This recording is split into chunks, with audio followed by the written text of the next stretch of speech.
One of the greatest debates in psychology and true crime is nature versus nurture, or the extent to which particular aspects of behavior are product of either inherited or acquired influences. According to psychology.org, nature is what we think of as pre-wiring and is influenced by genetic inheritance and other biological factors. Nurture is generally taken as the influence of external factors after conception, like the product of exposure, life experiences, and learning of an individual. After tonight's story about one child who murdered two at the tender age of 10, what do you think?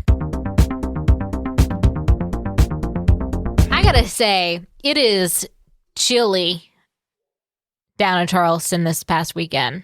Yeah, I heard it's supposed to go back up in temp, though, in a few days. Well, it's gotten me in the spirit. I will say, yeah, I'm kind of disappointed if it goes back up, because as much as okay, so here's the thing. I kind of like this weather here because it reminds me of home. Like when I left I went to the grocery store this morning. When I left my house, I caught a whiff of the leaves, which I never catch that down here because it always smells like the South and like humidity.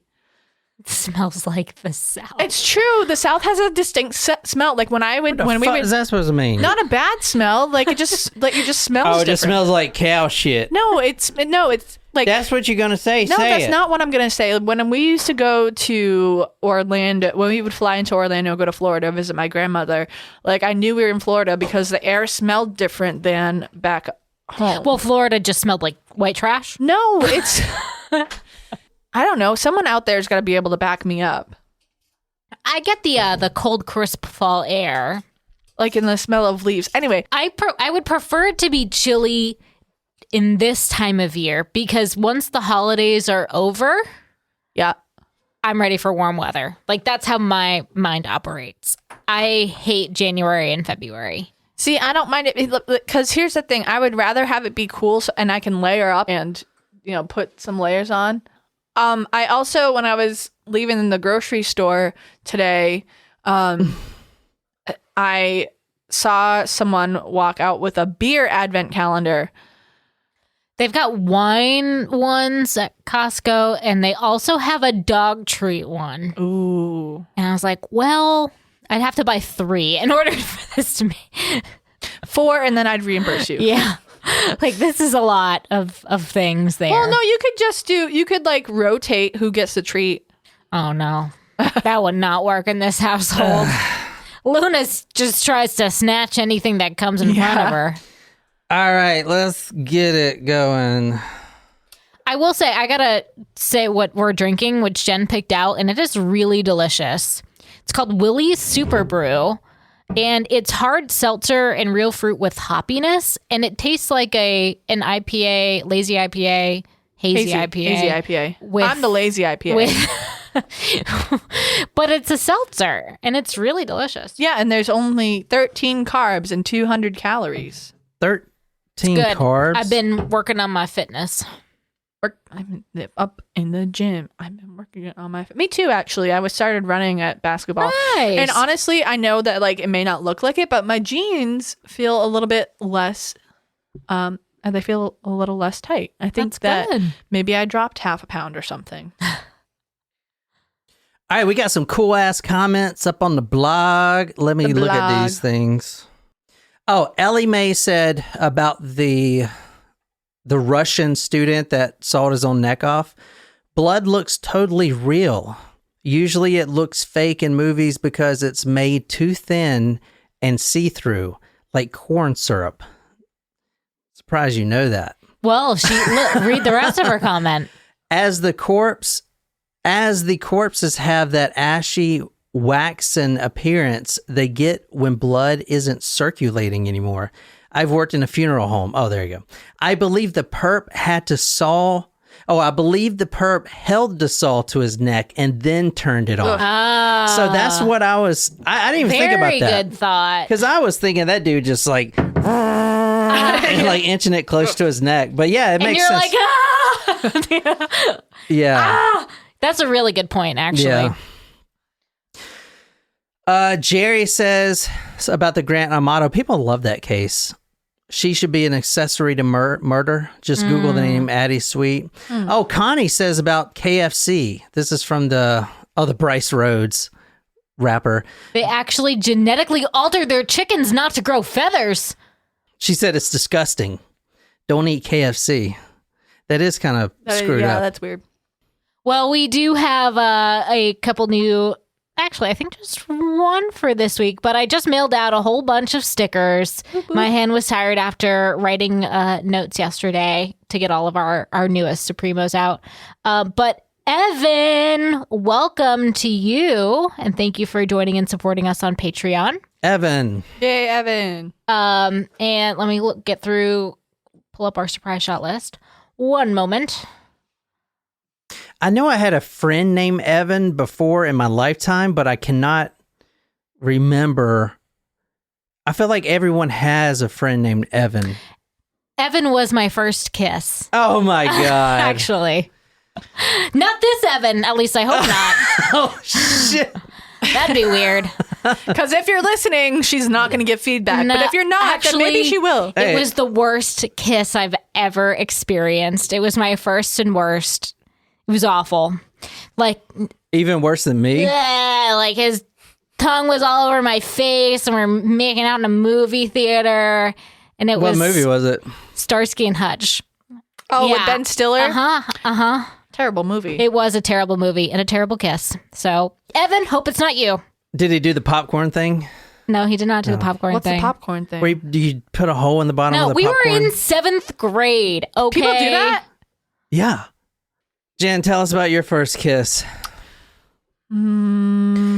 I briefly recall somebody saying something to the effect of, I like kissing her even though she just threw up. That wasn't my first kiss. That was the most memorable one for John. I said that. Like the fact that he has a diary of my romantic rendezvous is just another. I was at the bar and this guy came up to me and was like, your friend Jen, I really like kissing her. She's a great kisser, even though she just threw up all over the place. I'm like, well, that is pretty interesting. I am going to use that against her for the rest of her life. To be fair, I wasn't all over the place. I bent over the side rail on Highway 17 on Arts. That was a fun night. And then, even though I wanted that date to end, John was like, "Hey, why don't you come back?" I just like to torture you. Yeah, it was weird because he wouldn't let me leave the guest room, and then I went to my own room, and I woke up and he was staring at me. Oh, that's maybe he wanted to be featured on the show. That's how you know you got to keep her. Yeah, John does that to me all the time. But my first kiss, I'm trying to think. It was like Valentine's Day, and it was in college, but I was home. No, it was after college. And I went on this date with this guy, and I was not expecting him to slip the tongue in. And I was like, can you not? And that ended. I have not kissed that many people. Can you not? Yeah. What if you had a Gene Simmons tongue that just kind of all the way down? No. Down through your colon. Ew. Sorry. Colon. Megacolon. So we got some great stories tonight. See some of you guys on live chat. Thank you so much. If you want to join us live every Sunday, talkmurder.com/join, become a supporter, and you can talk to us live as we record these episodes. Also, if we have a smaller tier there, smaller tacos, right? Small taco, yeah. Small taco. And if you don't like ads, and you can... Well, technically, all of our tacos have no ads, but if that's the most important thing to you... So if you, for some reason, a lot of people do this, I don't know why, but you listen to one episode, then you decide to go back and listen to all of them, you might just want to pay the $3 and just binge them right there without the ads. Even though I shouldn't say that because we'll actually lose money on that deal. Yeah, Future John. Might want to listen to all Darren already shouted out Future John. All right, tonight we got some really great episodes. We're doing a couple of requests. All of these are requests. You've got a lot of requests, actually. I'm trying. I gotta log them all for you. I am officially, as of right now, starting request, and that means I am not doing anything but request. So this request is, and I told y'all last week we're doing the Mary Bell case. So let's see who requested this. I might have to put this in later because I don't know if it's a comment. Oh, fucking Malachi. Okay, we're doing 2 episodes from Malachi. The first one's Mary Bell, and the second one he requested is Randy Stair. That's a case I've been wanting to cover for a while. But we're going to do the Mary Bell case first. Then we're going to do the Randy Stair case, which will be out on Thursday. Or actually, was that another? So Malachi requested that one too? Yeah. Malachi coming in hot with all these I requests. know. So, yeah. So, Thursday, the Randy Stair case. Tuesday, when you're listening to this, the Mary Bell case. And then one more. And we're covering the case by Jamie Lee Jordan. So, remind me to shout her out on the episode.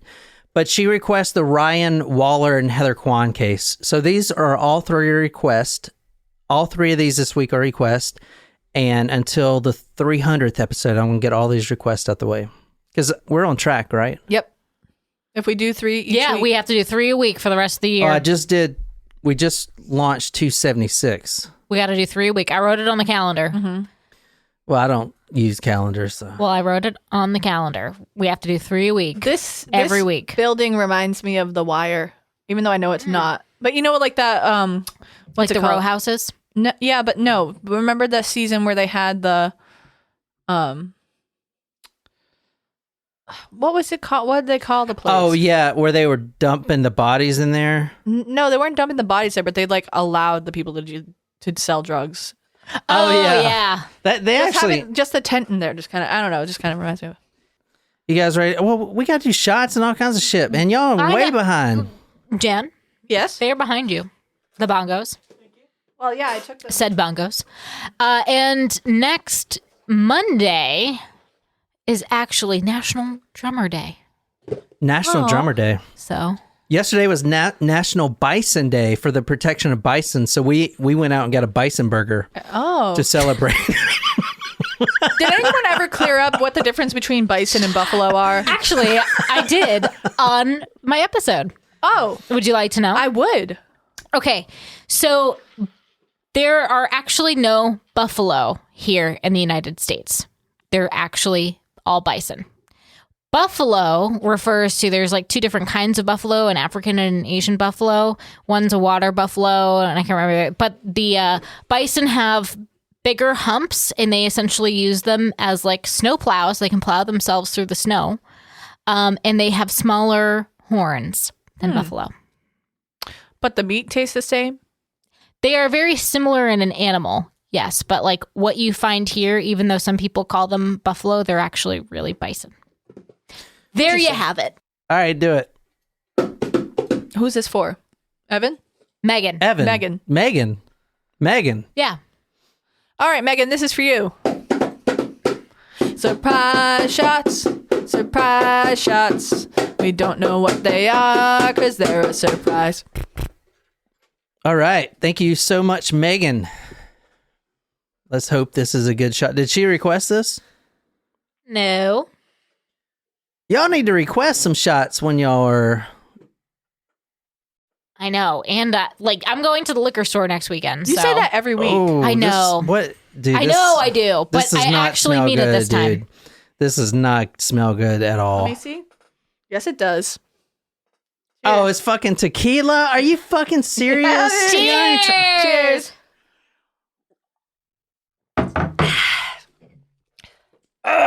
Man, I knew I forgot something at the store. That brings me back to my military days I love tequila. when I was in Mexico. I forgot to get mineral water so that we could try the baking soda Oh, trick. yeah. That was gross. Yeek. Tonight we're covering the Mary Bell case. This is a request from Malachi. If you're new here, this is the Talk Murder to Me podcast. I put all my photos, videos, and sources on talkmurder.com. This is episode 277, the Mary Bell case. And actually, I had uploaded a blog post about this, I think a year ago, and that Brienne had written. And this is the first time we're doing the case, but it actually got shared quite a bit. But I'm going to put this on the front page for you guys. So this is where you would want to go. So go to the front page, talkmurder.com, and May 25th, 1968. We're going to the northeastern city of Newcastle. Our school had a study abroad program that was based in Newcastle. Oh, really? Mm-hmm. So here's what I know about Newcastle. There's parts of Newcastle that are extremely wealthy and other parts that are the slums, as you're seeing in this photo right here. The killer in tonight's story, Mary Bell, lived in one of these apartments. So basically, the British Industrial Revolution started and it brought a lot of prosperity, a lot of shipping, wealth came into Newcastle, but just like with any big city, there's always like a slum attached to it, right? Mm-hmm. And that's what this area specifically was, at least where they were living. This is 8.5 miles away from the North Sea. So Darren on live chat says, run down areas with a loss of jobs. Yeah, so a lot of the people, I think I saw the unemployment rate during this time was like 45% or something. Wow. It was incredible. I was like, holy shit. There's nothing but crime and a lot of prostitution and everything else. Alcoholism, crime, and murder is what one newspaper said. The children played in the streets. They called it the Tin Lizzie. Y'all have heard Tin Lizzie, right? Yeah, that's the Ford model, the early car. But is that what it's called? In the 20s, Tin Lizzie was the car. Mm-hmm. Well, that could be another That reference. was like the nickname, right? Yeah. Model T was the actual name. Well, isn't Tin Lizzie a band? An old band? Thin Lizzie. Oh, Thin Lizzie. Damn it. Now, the papers all the papers that I looked at on this case refer to it as Rat Alley. Oh. Well, that's not an appealing name. What was that voice for? He sounded kind of like... She's cringing and talking at the same time. So Rat Alley, they would actually refer to the two killers in tonight's case, Mary Bell and Norma Bell, no relation. They were neighbors, direct neighbors. They lived right next to each other, but they weren't related. Interesting. Maybe Bell was a common name back then. The papers all refer to them as the Rat Alley kids. That's what... And basically, it means exactly what it says, Rat Alley. I mean, if you look at the picture right there, there's probably a lot of rats in there. I mean, it doesn't look that bad. I don't like rats. No. Not even Ratatouille? I love Ratatouille, but I hate rats. Some people keep rats as pets. That's fucking weird. All right, can you They're supposed to be very loyal. Can you describe this guy for us? Or this little kid, a child. This child for us. Probably like 2 years old, maybe. Looks like a little toddler. This is actually the first victim. Oh, no. Right here. Now, do you know anything about Mary Bell? Like, how old is she? I've heard the name before, but I couldn't tell you anything about it. One really interesting thing before we really dive into it, when you see a case, like, for instance, first thing that came to mind is the Karla Homolka case, where she gets out of prison, and then not only does she change her name, but that name is protected by the government, so a journalist can't snoop around and track them down and stuff like that. That law, the Mary Bell law or whatever, is from this case because she gets out of prison and she does change her name, and that's where they invented that, the whole making it private and securing it and stuff like that. So we're going to 85 Street, Margaret's Road. This is May 25th, 1968. Who you're looking at right now is Martin Brown. He is 4 years old and 2 months at the time of his death. He is found inside a kind of a derelict building. It was vacant at the time. around 3:30 p.m. A local boy, his name was Walter Long, testified that he saw two girls climbing out through the basement window before his body was discovered at 3:30. So this local kid, and let me just explain this right quick because I know this is going to come up. Martin Brown and all the other kids, even the 2-year-olds or whatever, the 10-year-olds, the 12-year-olds, the reason they're called the Rat Alley kids is because they all played in the alley all day long. Mm-hmm. They were all out in the alley doing whatever, playing, being kids, and they were just outside in the alley all day long. All of them were. So you would have a 10-year-old, a 12-year-old playing with a 4-year-old or a 2-year-old, and he would be away from the parents and, you know what I'm saying, just kind of in the protection, if you will, of a whole group of children. That's the Rat Alley kids. That's why this boy was playing with the kids and he wasn't, at home or whatever. But he's 4 years, 2 months old. He was found dead on waste ground in this, and I'm going to show you the apartment, near his home. The paper describes Martin Brown as a sturdy little boy, blonde, blue eyes, round, mischievous face. I guess that one picture on the left, he does look mischievous. He lived at 140 St. Margaret's Road, and he did have a 1-year-old sister named Linda. So if you want to read this, this is from The Guardian, 1968. I ran up to the houses and I seen a crowd of people stand outside, and this guy had Martin in his arms and he was gray. Okay, that's from the mother. So basically, here's how the body was found. A day worker, like an electrician, found the body and then carried him out, and he was already long past dead. They didn't think it was a murder at the time, but later they figured out that it was. This is where he was found. You see that corner right there? Poor thing. So he was found right there. He was lying on his back on the rubber-covered floor with his arms outstretched and blood and saliva coming from his mouth. All right, so let's talk about this. Because for a while, his death was considered accidental. Okay?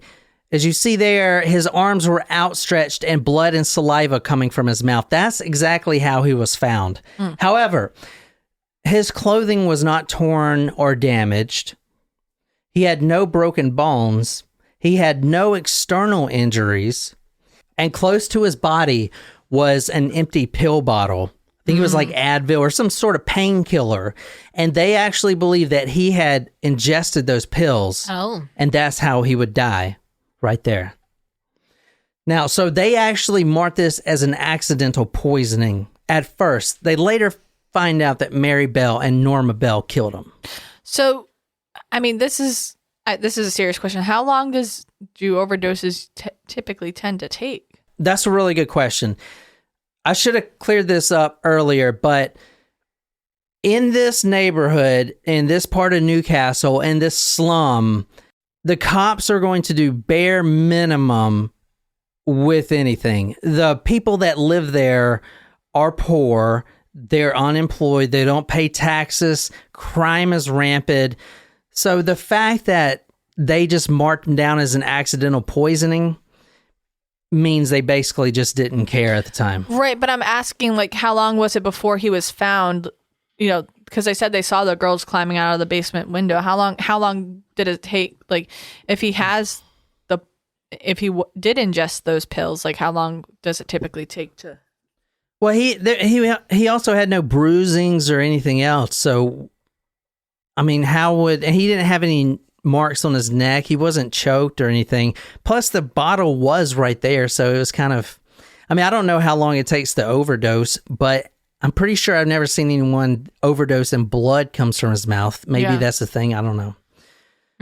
Unless, there was, because he was so young, it caused, some sort of reaction on his innards. But I will tell you that the police did get a lot for this once they figured out that he was murdered. And it's because the neighborhood they were in. the society did not care for this neighborhood at all. Does that make sense? Yeah. So, child or not, at the time, this is 1968. Things were different, a lot different. Mm-hmm. So, child or not, to them, oh, well, it's just one more mouth that society doesn't have to feed type of thing. That is the sentiment that I got from the newspapers reading about this case. Anyway. Crazy. So 3 kids actually found Martin first, but an electricity board workman around the area named John Hall, he came in and he tried CPR, which the papers refer to as, quote, the kiss of life. I've never heard that before, the kiss of life. But tried CPR and could not resuscitate him. The very next day, in the building, they found this. If you want to describe this. We did murder Martin Brown. Fuck off. Well, it actually says fuck of. You bastard. So they found a few notes that were tacked up on the wall right where his body was resting. The notes are scribbled. It says, quote, "We did murder Martin Brown. Fuck off, you bastard." And another one said, quote, "I murder so that I may come back," end quote. It either looks like a child wrote it or it was written with the opposite dominant hand. Yeah. Okay, so we do know it was a child. In fact, so I already told you it was Mary Bell that did this. You guys, well, you didn't tell us how old Mary Bell was. This is what they found in Mary Bell's notebook right here. Very different handwriting, though. So this is Mary Bell. She wrote this she drew this in her notebook. It basically outlines the day. It's kind of difficult to read, but at the bottom there, you see Martin Brown on the floor. You see that? You see him right there? And then you see the workman, because he's got a pickaxe, so apparently he's a workman, coming over to give aid. She's basically describing how things went down. Now, this is the one that killed him, and this is what they found in her notebook. And then you see the pill bottle right here that says tablet. Yeah. So she talks about in this note how he accidentally ate a bunch of pills. That's basically what she says here. So Mary Bell is a child killer. Do you want to guess? But she's a child herself. Yeah. Do you want to guess how old she was? 6. Oh, no. She's writing cursive, so 8. I was going to say 8, too. I'll say 8. You know, I never learned cursive. A lot of people, they stopped teaching it. Well, when I went through school, they were teaching it, but I had transferred from a school that was supposed to learn it, but it was a really crappy school, to a school that had already learned it, so I missed it. Yeah. I didn't know that. I didn't know they didn't So you teach don't know it. how to write in cursive? I mean, all you got to do is write in print and then connect the letters. I know how to do that, like with little squigglies and shit. Kind of. A little different. I actually pretty much always write in cursive. And I know how to... it's like a halvesies. And I know how to sign your name that looks like you and Jen's name. Because remember we did that thing where we had to apply for those credit cards. Oh, yeah. Jen's got a lot of debt in her name. That's true, even without your forging of my signature. My signature, I don't think I've ever signed the same signature exactly the same twice. Interesting. Like there's always, like it always comes out just a little bit different. Like if I'm signing documents for school, I'll keep signing, but it never comes out. Maybe you should just get a stamp. I thought about it, but I just feel like that's copping out. No. If you sign a lot of things, totally worth it. Tonight, Nicole's going to be reading from a book, Cries Unheard, Why Children Kill, the Story of Mary Bell by Gitta Sireni. I read it. I wouldn't recommend it. It's pretty bad. And it's the only book on the case. She was surprising. Yeah. She was a reporter. I mean, there's other books, but this is like the one, right? It's like the authority. She was a reporter at the time, so she covered the case. But the reason, and she gets a lot of shit for this book, and we're about to go into it real quick.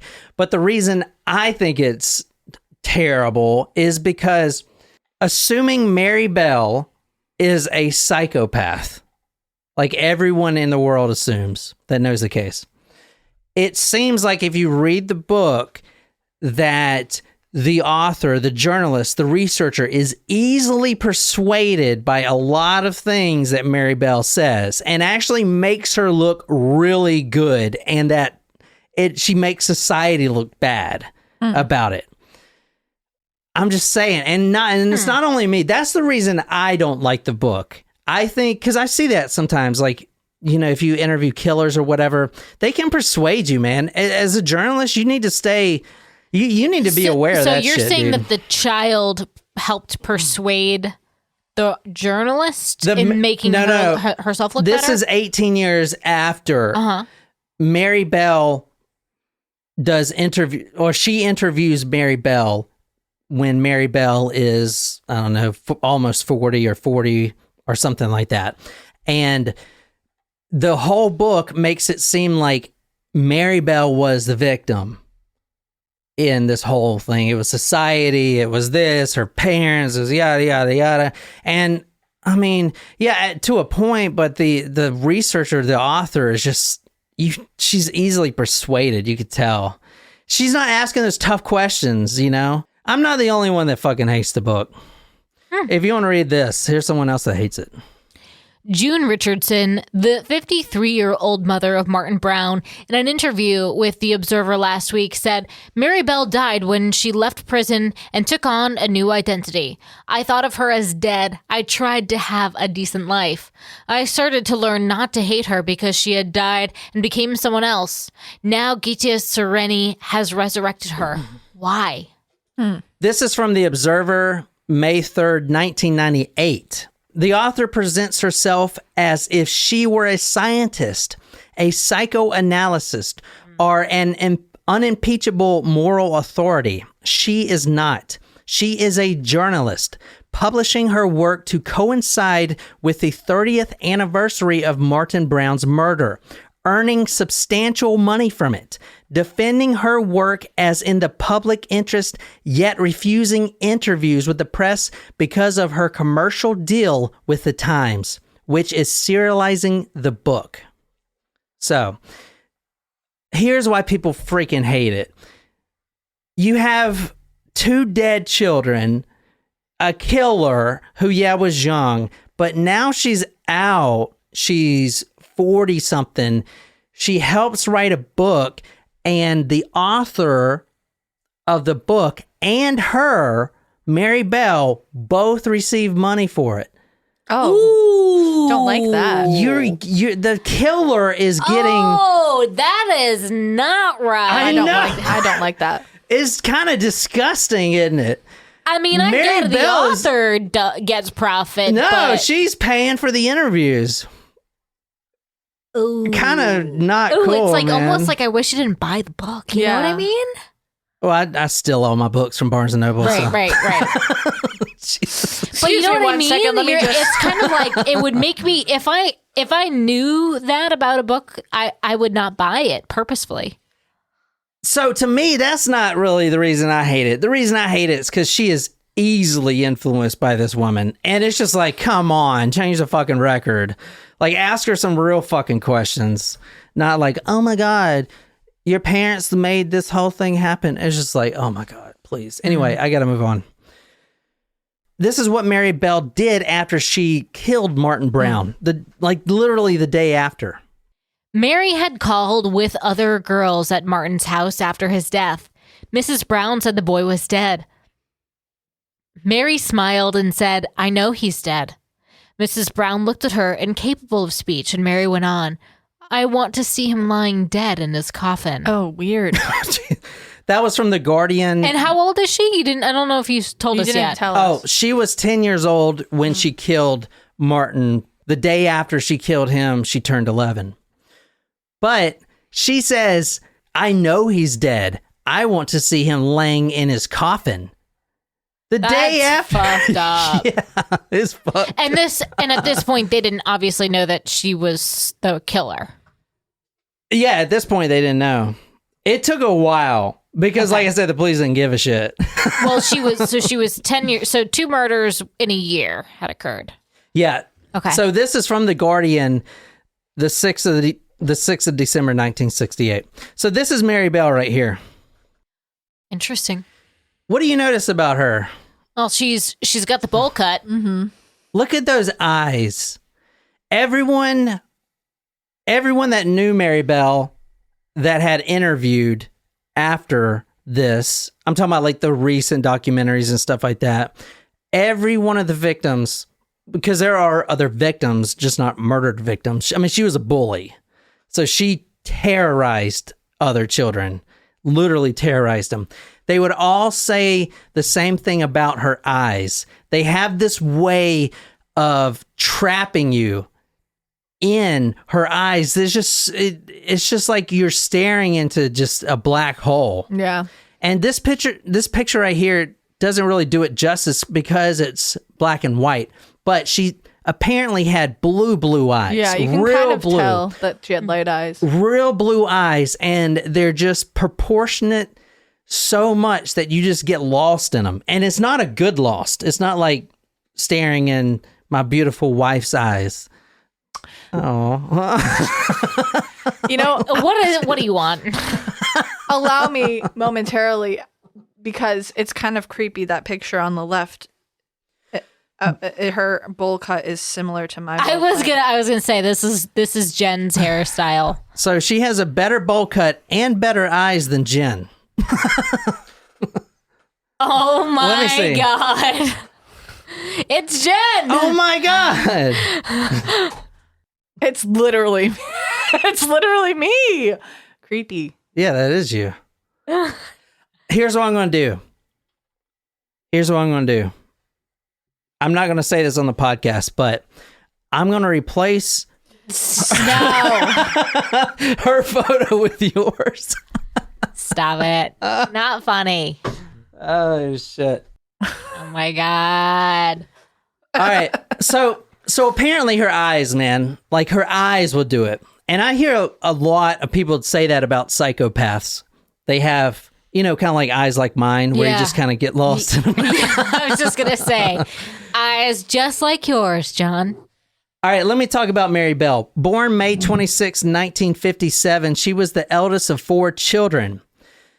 Her mother, Betty, was 17 when she had Mary Bell. Mary Bell actually turned 11 after the murder of Martin Brown. Her mother, Betty, was a prostitute at the time. Uh-huh. Okay. Even though they'll deny it up and down, that's what she did for a living. She met Billy, which was the stepdad, if you will. Billy Bell. She met him 2 months later, and then Mary Bell was re-registered under Billy. They basically went back and doctored the birth certificate that said, this is your biological father, this guy I just met, Billy. He's your dad, your real dad. So she grew up thinking that Billy was her real dad, Right.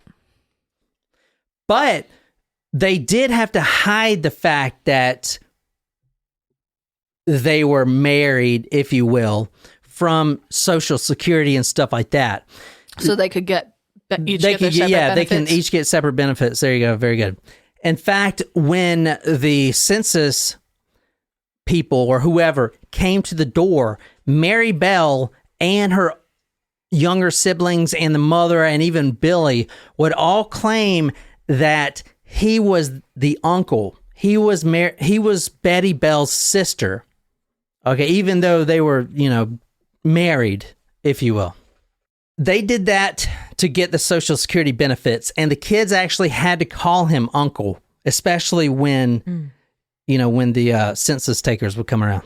The mother, Betty, did not want her at birth. And in fact, later on, while Mary Bell is sitting in prison, she writes the mother a letter blaming her, saying, how could you do this to me? This stuff. It is a very tumultuous relationship.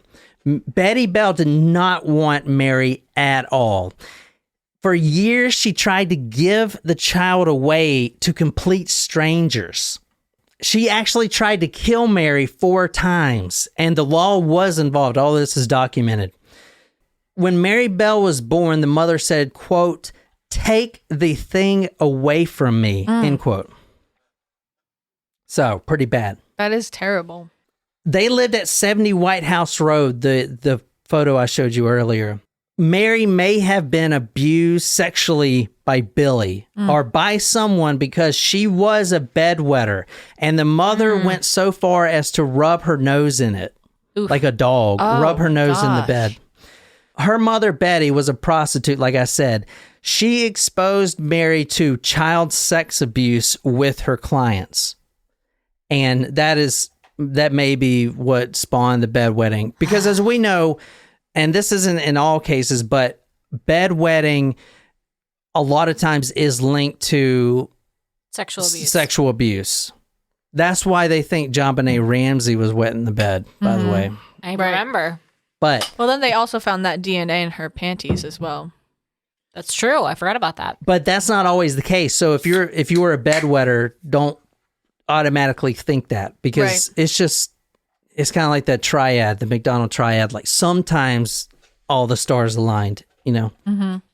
Mary Bell got a temper very quick. She was a bully. One surviving victim later said, quote, "Norma," Mary Bell's older friend by 2 years, "Norma pinned us down and Mary had grabbed us by the neck and started to strangle us. She started getting sand and started pouring it in my nose.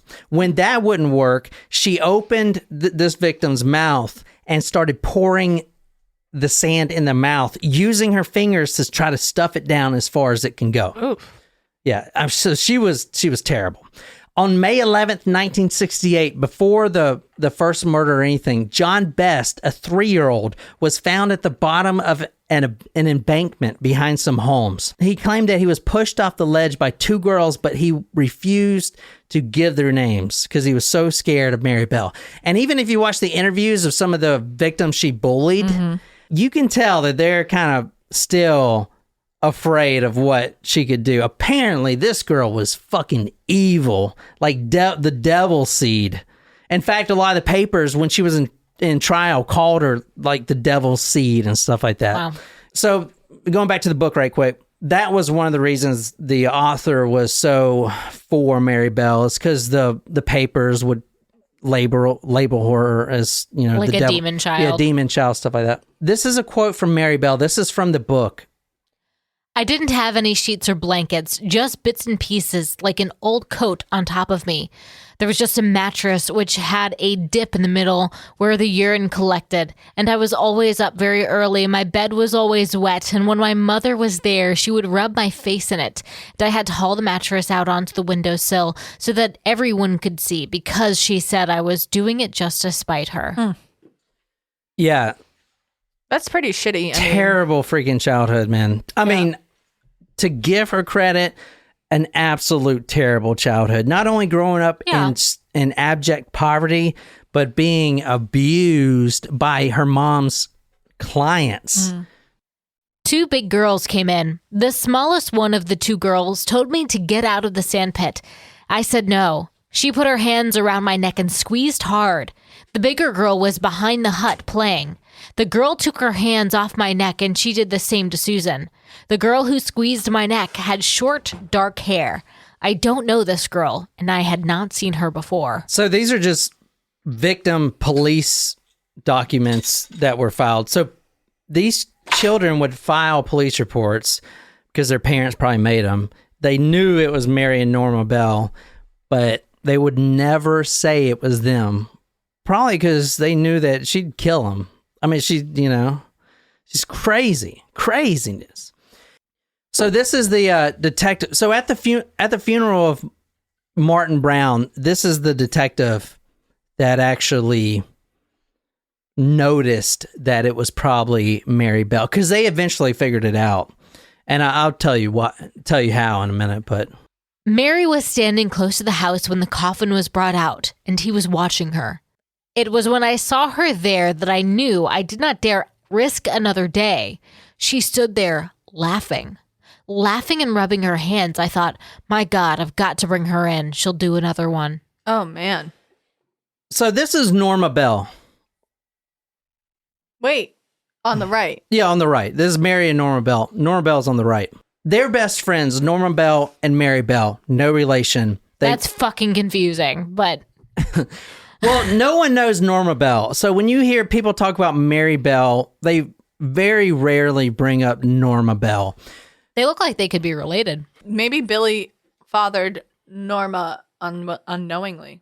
Here's why they never bring up Norma Bell. Number one, she was acquitted for the murders, even though she was there. But, and I see this a lot in these old cases, they use the term simple-minded.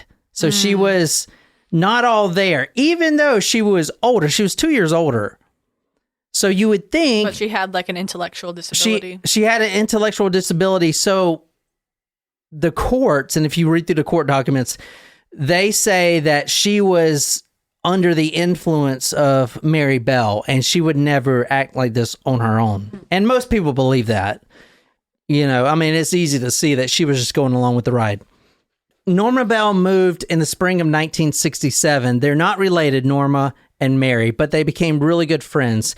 Norma, her home situation was this. There were 11 children in the house, 13 people in the home, which y'all saw the home. That is a tight fit. Yeah.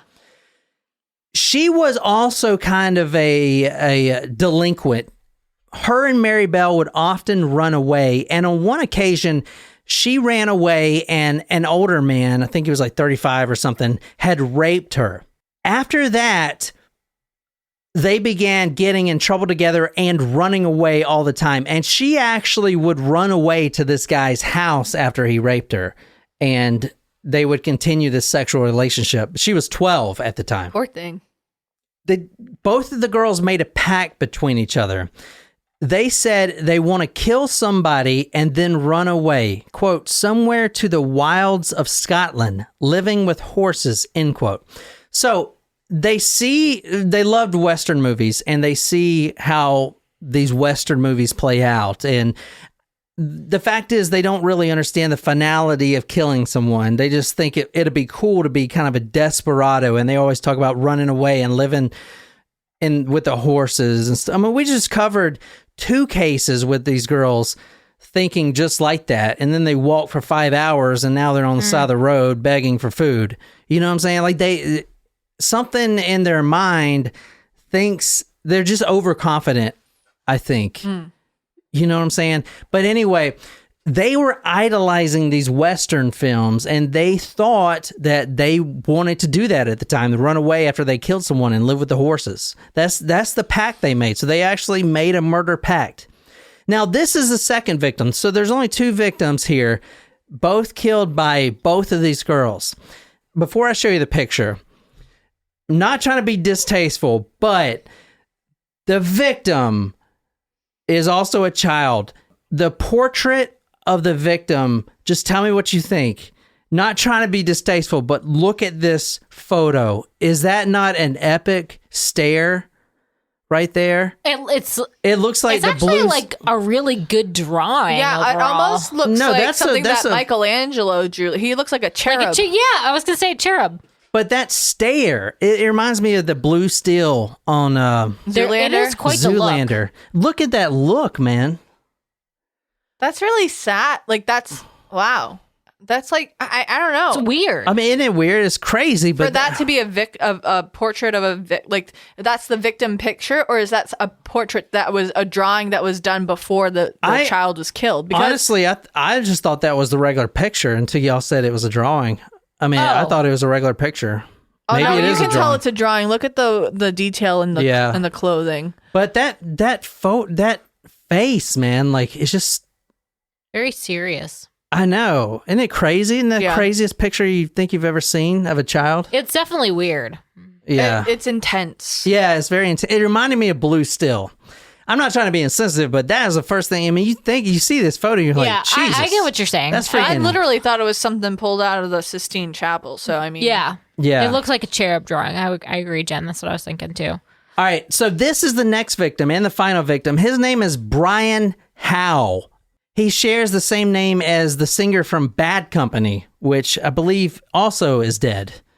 Bad Company. Is that the one I'm in love with a girl talking about... All right, that's Bad Company. Fuck, I I don't thought know. Bad Company was the one that did the animal song. No, that's Bloodhound Gang. Oh. I'm glad you knew exactly what I was talking about. I'm pretty sure though. the song that I'm singing is Bad Company, though. I'm most likely wrong. I don't know. They might be on my Rocksmith game. I'm not sure. Oh, great song. You know what song I'm talking about, right? You and me, baby, ain't nothing but mammals, so let's do it like we do on the Discovery Channel. Check it out now. Okay, those are not the lyrics. This is Brian Howe, 3 years and 4 months. They are. This is Brian Howe, 3 years and 4 months old. Curly light blonde hair, pink and white complexion. He has not grown out of babyhood yet. This is from the papers. No, it does look like a baby. He Just lived like Cupid. He lived with his father, Eric, a 7-year-old brother, Norman, a 14-year-old sister, Pat, and an older brother, Albert. The mother left when he was a year and a half. Brian Howe's body was found in a position where police actually believed there was a pervert on the loose. Oh, no. He was naked and spread eagle, and he had damage to I don't think it was his genitalia. I didn't see that, but around his thighs, there were damage. Wow. Now, this is the killing of a 10-year-old Mary Bell and Norma. Okay. So Norma was not an active participant. No, she was. She was an active participant. But they were saying that because she was influenced by the actions. She was simple-minded. Simple-minded and heavily influenced, that she was not like the lead there. Therefore, she not was at fault. She was completely acquitted. Wow. For both of these murders.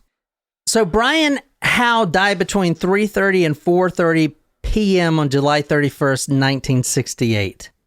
The investigation resulted in Mary Bell and Norma Bell being arrested. They had visited 1,200 children within days, and among them was Mary Bell and Norma Bell. So Brian Howe had extensive wounds that was done by a pair of scissors. Oh. And the reason that they really knew it was Mary is because she had asked about the scissors, even though that information wasn't publicly available. She had given that information out. So they immediately knew. Well, they kind of already knew. I mean, you heard the detective saying, she's going to do it again type of thing. They already were on her, if you will. But at first, they thought it was just a pervert. Forensic tests showed gray fibers, and Mary Bell was wearing a gray dress that day, and it did match. Both her and Norma gave really outlandish, confusing statements that contradicted themselves, and it just hurt my head reading them. They're all false, and it's really hard to get the exact truth of what happened. But basically, this is what actually happened. This is from her. This is what she says happened. Lift up your neck. She put her 2 hands on his neck. She said there were 2 lumps you had to squeeze right up. She said she meant to harm him. She got him down on the grass, and she seemed to go all funny. You could tell there was something in the matter with her. She kept on struggling with him, and he was struggling and trying to get her hands away. She left go of his arm and could hear him gasping. She squeezed his neck again, and I said, "May, leave the baby alone," but she wouldn't. She said to me, "My hands are getting thick, take over," and I ran away. May is obviously Mary Bell, yeah. So this is Norma. So Norma's like, "May, leave the baby alone." And then she runs away. So this is what most people believe happened, but I'm telling you, there are literally countless false statements out there that both the girls gave first because they didn't want to get in trouble, obviously. All right, so here's what happened. They killed this boy, then they go home to get some tea, and they kind of talk about it. Okay, we can't say anything. I mean, I don't even know why they would do this. They stripped him naked, took scissors, and started stabbing at his thighs. It's really weird.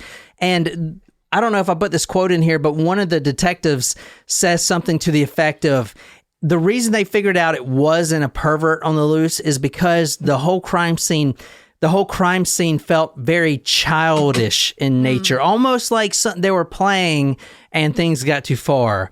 It was very childish how he was found. Do you know what I'm saying? Yeah. So that's why they started interviewing all these kids. Mary and Norma, they go home, they get some tea, they come back around 5 p.m. Mary said to Norma, quote, "I want to make him baldy," end quote. And she cut a lump of his hair off his head near the front and put it on the grass above his head. She then pressed the scissors into his belly a few times. So not only the thigh area, but also the belly, just stabbing him. It's just a 10-year-old, man, just like complete, just deranged, and then they dude. released Holy her shit. from prison. Yeah, We'll get to that, I'm sure. Yeah, we'll get to that. This is where the boy was found. Well, did you already read this? Go ahead and read this. I lifted Brian's head and shoulders up a bit and patted his back, but his hand fell on one side and I laid him down again.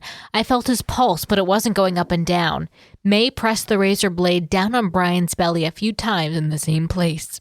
So it was actually scissors, but they use the word razor blade. So this is where he was found. I know it's kind of a grainy picture, but here, you can tell. This is X marks the spot. That's exactly where he was found. So if you go back here, it's to the right of this picture. I know these are really old pictures, though, but this is not even the 70s yet. So that's where he was found. I think it's interesting. So they're both little boys that they're murdering. Is there something to that? Well, no, I mean, because like I said earlier, they all hung out together and Mary was the bully. She bullied everyone, even the older kids. Everyone was scared of her. If you hear the victims interviewed today, the ones that were bullied, they're still scared of her. So, I mean, it's more of an opportunity thing. She basically, here's how it goes. This 3-year-old is walking in Rat Alley with all the rest of the kids because that was normal. She would just take the hand of the kid and just, come along with us. Let's play over here. And then just start choking them. I don't know. It's very sadistic. I mean, very psychopathic. I honestly think she's a straight psychopath. Anyway, I know this is kind of long, but can you read this? Brian was lying on the ground between two concrete blocks on the Tin Lizzie. His left arm was stretched out from his body and his head was black with dirt. Lying on the grass nearby was a pair of scissors with one blade broken and the other bent back. His body, fully dressed and most of it apparently unharmed, was covered with a carpet of the long grass and purple weeds which grew all over the Tin Lizzie. There were, however, scratch marks on his nose, traces of blood-stained froth at his mouth. His lips were blue and no possibility of an accident here. Pressure marks and other scratches on both sides of his neck. Later, they would find other small, inexplicable injuries. He was dead. So, as I said earlier, that's where he was found. That X is exactly where he was found, just laying there naked, spread eagle, with puncture wounds. Norma Bell actually took detectives to where they had hid the scissors. So under one of those rocks you see, or somewhere around there, they hid the scissors. Norma Bell is the one that took the detectives there.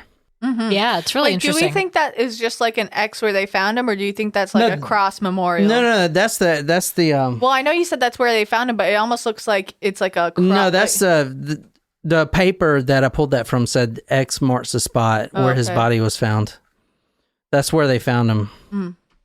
The pale pressure marks on his neck and nose and the lightness of the stab wounds were 6 tiny puncture wounds on his thighs and legs and a small area of skin loss in the middle of the scrotum were all much more tentative than such injuries would had they been caused by an adult and clearly indicated the actions of a child or children.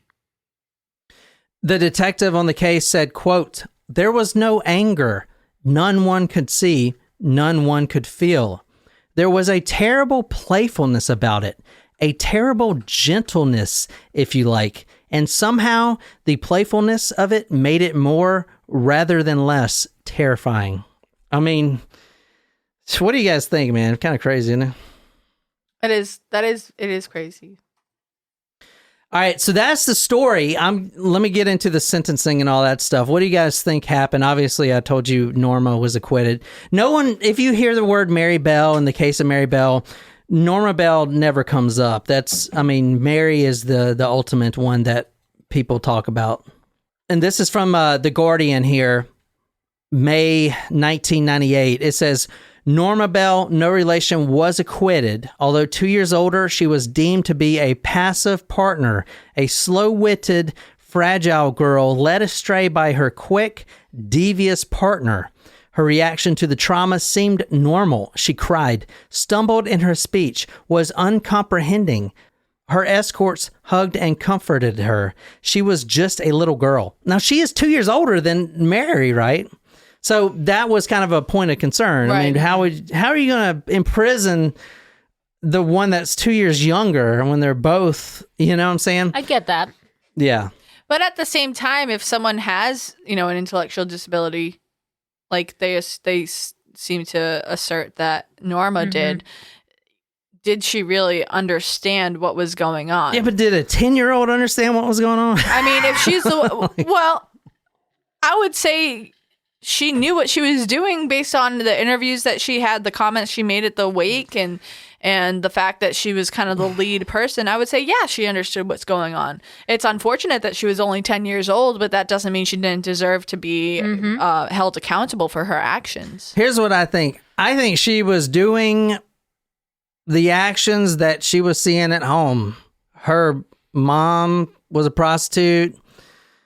Abusive relationship. I mean, you don't come out to abuse kids. You learn that shit. Well, man. Yeah, I mean, in the nature versus nurture debate, I'd say that nurture plays a larger role than nature for most cases. I mean, there are some times that, people do have some proclivities to actions, and that, especially if it's kind of fueled by a mental disorder, but nurture plays a role. If she was being abused sexually, if she saw her mom being abused physically, it does not excuse the fact that she murdered 2 children.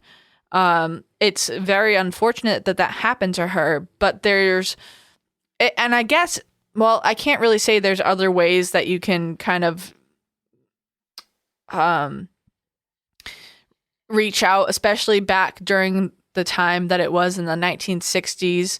I don't know what the culture was like in the United Kingdom as far as the 1960s in mental illness, but if you're also throwing in the fact that she was in a very poor community that was not supported by, by law enforcement or other government agencies, but it's sad. It really is an unfortunate happening, but it doesn't excuse the fact that she took those actions to the extreme that she took them to. Yeah, that's a good point. In the next case, I don't know, man. My mind's starting to change with these crimes, because the next case, the kid says that it's mental illness, but then again, man, you still know what you're doing. You know right and wrong in some of these cases. This kid that we're going to talk about claims he was mentally ill, and maybe, but dude, you still know right from wrong. When you don't have any responsibility is when you were not there presently in your mind, like kind of like Richard Chase. Like he had psychosis, DID, Anyway, let's wrap this up. So, Mary was found guilty of manslaughter on grounds of diminished responsibility. After the crime, she was named both a monster and a victim. She was 12 years old when she was sent to prison. It was a private prison, but she was the only girl among 20 or so boys. She was raped. And I do believe she was raped the whole 12 years she was in prison. She served all of her time. That's bizarre that there was not a female.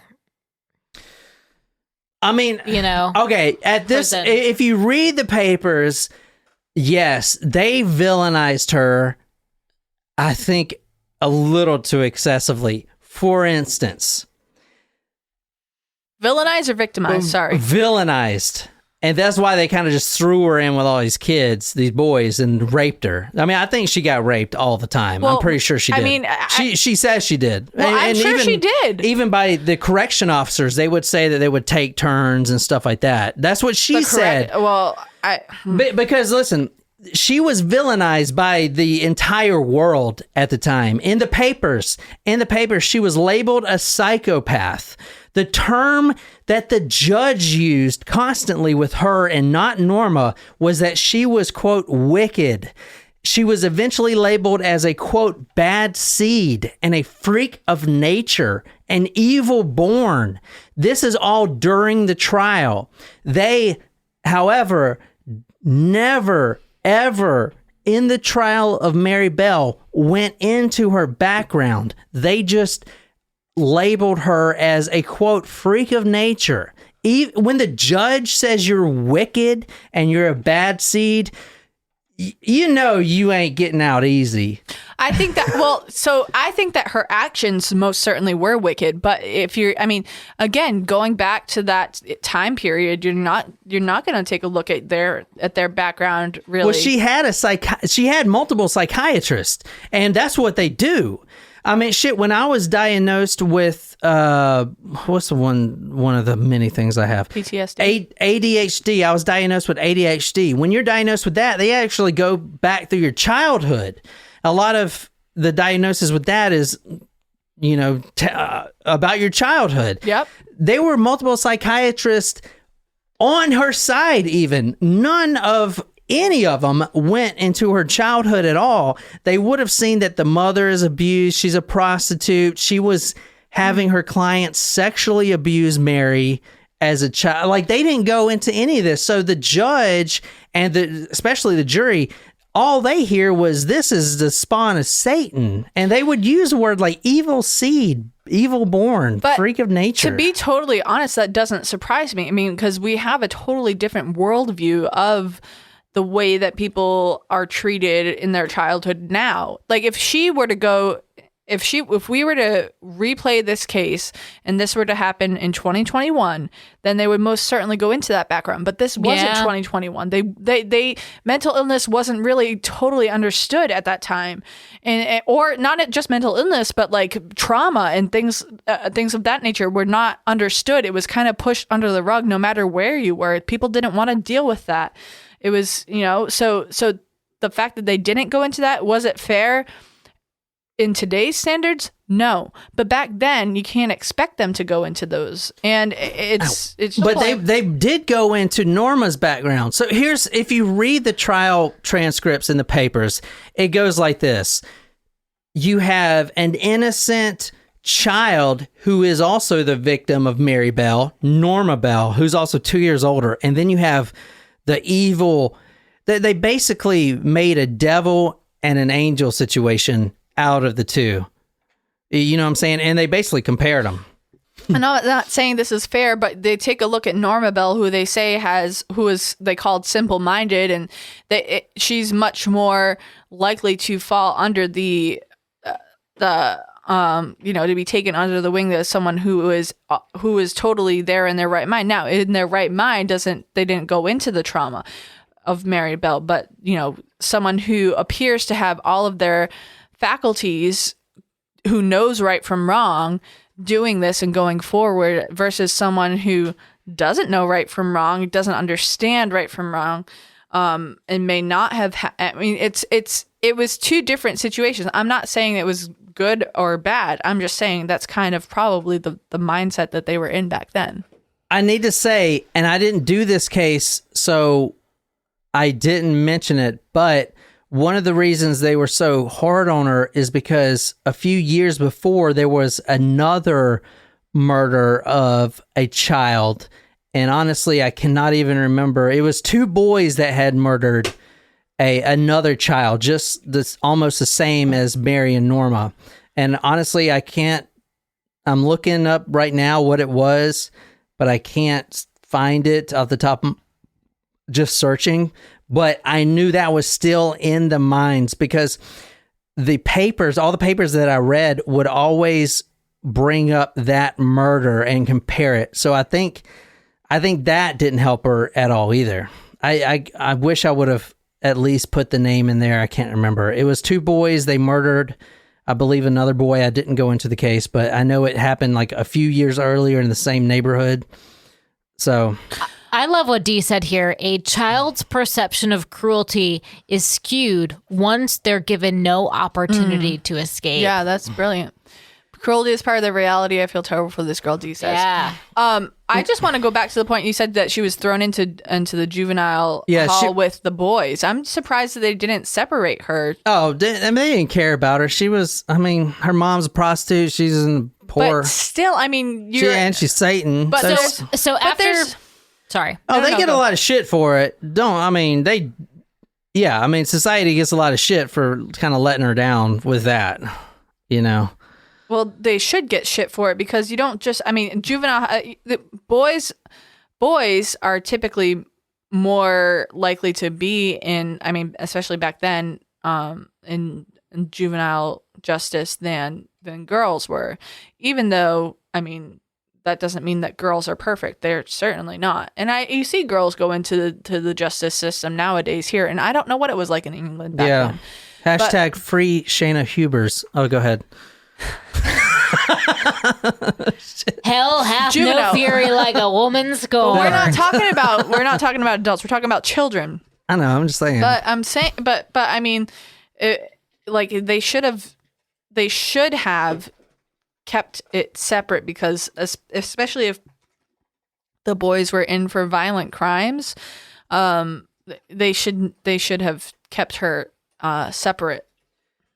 So she was locked up at Red Bank Institution.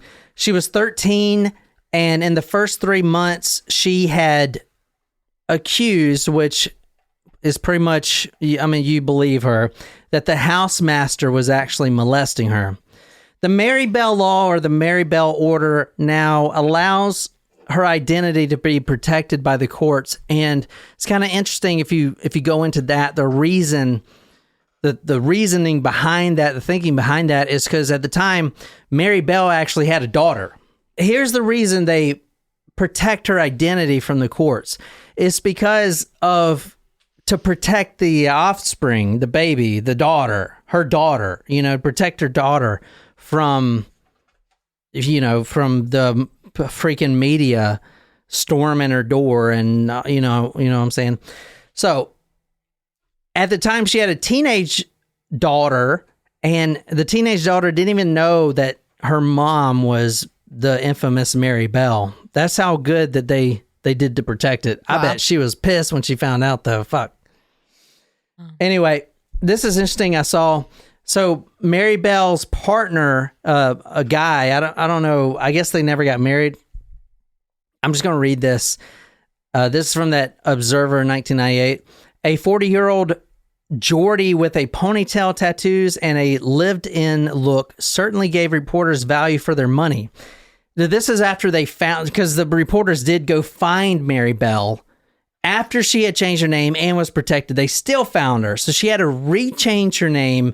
And now I think she's obscure. You can't even find. I mean, you probably could find her if you wanted to, but I don't think anyone does. Anyway, he walked to the beach, followed by a posse of cameramen, took off his shoes, paddled, and cried. Later, in a dinghy bar, he drank whiskey and beer and poured. This is her partner. The dinghy bar. There's a dinghy bar. Yes. That's what I was thinking. The dinghy. It's such a great name, actually, for a bar. Yep. Later, in a dinghy bar, he drank whiskey and beer and poured his heart out into a series of headlines. Mary was the most gentle person he had ever met. He loved her so much it hurt to be parted. She had always wanted to work with children. That was her goal once she got out of prison. But she obviously can't. Which I was like, I feel like there's probably something not right about that statement. But yeah, but that's the case of Mary Bell, man. I don't know. I hope you guys liked it. I kind of brought a different twist to it. Yeah. The sides that I didn't want to take, most people would do two sides of it. Should she been in prison to begin with? And the media, the papers, the judge calling her wicked. Was she discriminated against because the other one, Norma Bell, she was acquitted completely. No one talks about her. Like, was it unfair type of thing? I just kind of wanted to get into what happened, but that was Mary Bell. Hope you guys liked it. Talkmurder.com. I have the post up there. It's already got like 300 shares up that motherfucker. It's a lot. 300 shares, a lot of comments. Oh, actually, let's read those comments right quick if you guys want. Sure. Pam says, thanks for your excellent article. Quick 2 points. Are there sources of Belle being abused other than Serenity? Not that I know. To answer, I don't know if you ever hear this, but where I learned it from was that book. So I didn't see it in any of the articles on the newspaper. I've searched through a lot of newspapers. I didn't see it anywhere where she was abused. In fact, the mother and the trial was very adamant that she was not a prostitute and that Mary Bell had a normal life growing up. But I mean, some things are obvious. Plus, like, Mary Bell came out and had spoken to the reporter, and but then again, can you trust her? Because even in the book, I know I'm harping on this book, but even in the book, the researcher, the author, Serenity, says at one point she doesn't know if she believes a certain story that Mary Bell has given her. I think Mary Bell is a true psychopath, is what I'm trying to say. Like, she is lying to this researcher, and it's really... And she's getting the fucking profits I know. That's hurt. I know. The people hate that shit. And to be completely honest, for someone to lie about that, it's terrible. So if she was lying about the fact that she was abused, then she absolutely deserved to be imprisoned. I mean, but then she was wet in her bed. But was that a source from Serenity or other places? That was a source from her. That was her quote. So the quotes that you read were from her own mouth. That was, but if she is saying she's a that, sociopath too, you don't know what's true. Right. That's what I'm saying. And in fact, in the book, there was one point where the author was like, I don't know if I even believe her saying this. She actually said that once. And honestly, that book was fucking hard to follow, man. She was like really trying to go out to bat for this woman. And it's just...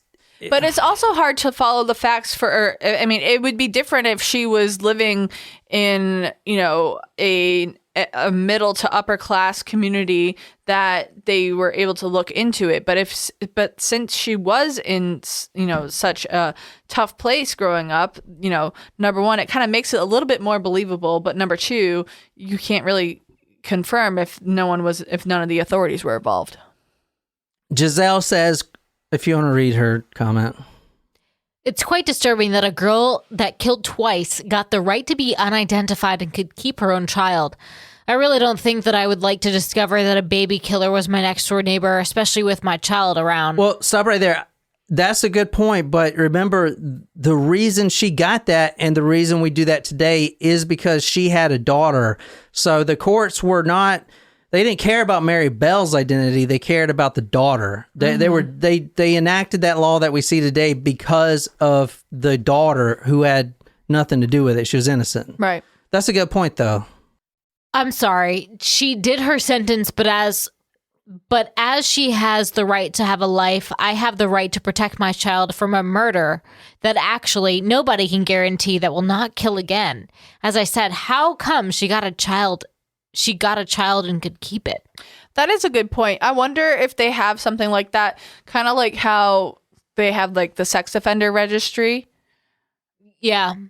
I mean, I feel like a murder registry. Mm-hmm. Yeah. Even if, you don't necessarily have to disclose your previous identity and what the crime was, but to say that, just so you know, I'm on this list of criminals that has to disclose the fact that I did this, but I did my time.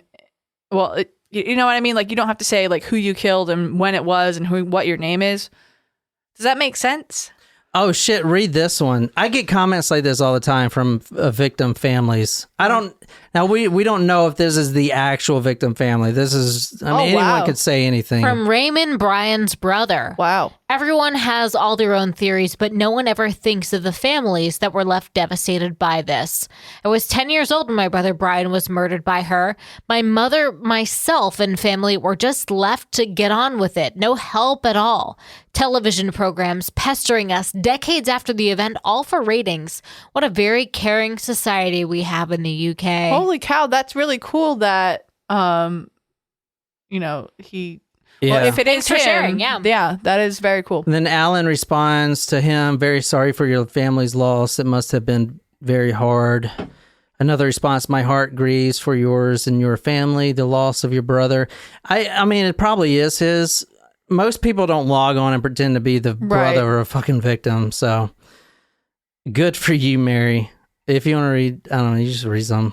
If there was ever an opportunity to free her, it was right to do it. She was a very young child when it happened. Go for it, Mary. You've paid your debt to society, and I bet you're a good mom and grandma. So you see the different... The very sizes. different viewpoints. Yeah, and you see why I didn't want to go down that road. I just wanted to present the fucking... I get it. But I don't know. So, well, what do you think? If you're a fucking kid... You're a kid, you know what I'm saying? You don't understand the finality of death. You don't understand it. And like in America, for instance, this whole, he's 14, but let's try him as an adult. Bullshit. We need an exact, written in stone, if you're under this age, you are a child. And you should go to trial as a child. Or if you're an adult, you should go to trial as an adult. When I was 16, dude, I was doing shit that I would fucking never do today. I mean, we know you had blue hair and you were sent to military school. You were not the star child. No, I was terrible. I was fucking terrible child. I was terrible. I would vandalize shit all the time. I would do drugs. I mean, dude, if I would have accidentally killed someone at 16, I'd be still sitting in goddamn prison now at 35 being like... or what do you mean by accidentally? Because if you actually took the intention and did it, that's where it's hard for me to say that what you're saying. But if I was 16 and somebody had pissed me off, I mean, dude, if I would have killed someone, I wouldn't want to be in prison right now. I don't think anyone wants to be in prison. But 20 years later, it's just like, well, shit, man. I mean, honestly, I wish I could go back to when I was 15 and not do that, but I can't, I mean, I think we need a fucking real system. Hey, if you're 18 or older, you're an adult. If you're younger, I mean, dude, we did a case not too long ago where a fucking 10-year-old was goddamn tried as an adult. What the fuck? A 10-year-old's not a we did fucking the case adult. In South Carolina where it was not even the child that did it, and he got the death penalty. If you haven't gone through fucking puberty yet, you shouldn't be tried as a fucking adult. I don't like this, let's try him as an adult because it was so bad. No, dude. No matter what happens, man. Even like the DC sniper shooters. Yep. That kid, he wasn't 18. He was 16. Fucking let him go. I do agree. If there is a... That sounds shitty, but man, I'm saying. A cut date for when you can smoke cigarettes, have alcohol, and enlist in the military, then there should be a cut date for when you're tried as an adult. I know. And we just don't fucking get that, it's not to say man. people don't do horrible things when they're children. But I do that's agree. the one thing that's flexible when all these other things that are so strict about smoking, drinking, dying for your country, whatever, all that, so to the T. I do agree with this comment here. I think, she did pay her debt to society, and man, I mean, if she's a psychopath, she probably doesn't care because that's the whole point of being a psychopath, but honestly, most people would not appreciate themselves about their past like that. You know what I'm saying? There's shit in my past that I fucking hate. But you know what? I'm not that fucking person anymore. I'm different now. I don't go out and vandalize shit. My mind's different. I'm different. I would never do that. You know what I'm saying? But I understand the 15-year-old that does. I get it. I was you. You know what I'm saying? I think that I don't know. You know what? Honestly, doing these cases, I think has honestly kind of I feel like when we started, I had a very firm mindset on it. But thinking about, I mean, and I don't necessarily know if I agree with that comment because we don't know what she went through in prison, especially because of the time that she was imprisoned. Now, if it's today, I think that, if it's a juvenile, like you need to make sure, and I don't know the ins and outs of the justice system, but I think that there really needs to be a lot of, therapy and rehabilitation before we let them out. And I don't think you can really put a time limit on that. I don't think you can say, all right, it's not like you're cured. Congratulations. Right. And, but I mean, here I am, like, I struggle with it because, like, for me, I don't care. It's not that I don't care, but I feel like if you know right from wrong and you take the life of someone, I still think that you're accountable for that person's life. And I still think, I mean, it's tough. I see what your point of view. But do you think an 8-year-old would know that, though?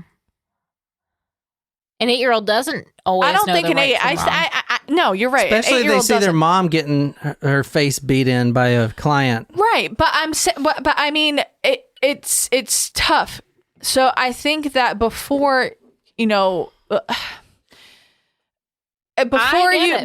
put a sentence on them, I mean, if you're trying them as a juvenile and you really, I think before, if you are trying them as if they are a juvenile, I think number one, you need to have a few different opinions about where their mental state is. From different people, not just like one person having multiple appointments with them, but there needs to be a system, because you don't just like commit the crime and bam, the next day go to jail. Obviously, we know like trial is a very long process. So I think that there needs to be a lot of yeah, but you can fake that too, because in the book, Mary talks about, well, Norma was crying and I should have done that. You know what I'm saying? Like, she didn't. Well, yeah, you can fake it, but at the same time, if you have trained professionals who are like, if you cry with all three and two of them say, I don't know if this is legit, and one of them is like, no, this is legit, you can kind of converge your notes. And if you like, I don't know. There really is. I don't know if there's a right answer or not. So if you go to the blog post, you'll see. I mean, people are just at each other's throats with this, man. It's an opposing view. Even this case from the 68, you know what I'm saying? I mean, what a piece of shit. Hope Mary kills herself. See, I don't wish that on anyone. That's rough. So that's it. That's the Mary Bell case. What do you guys think?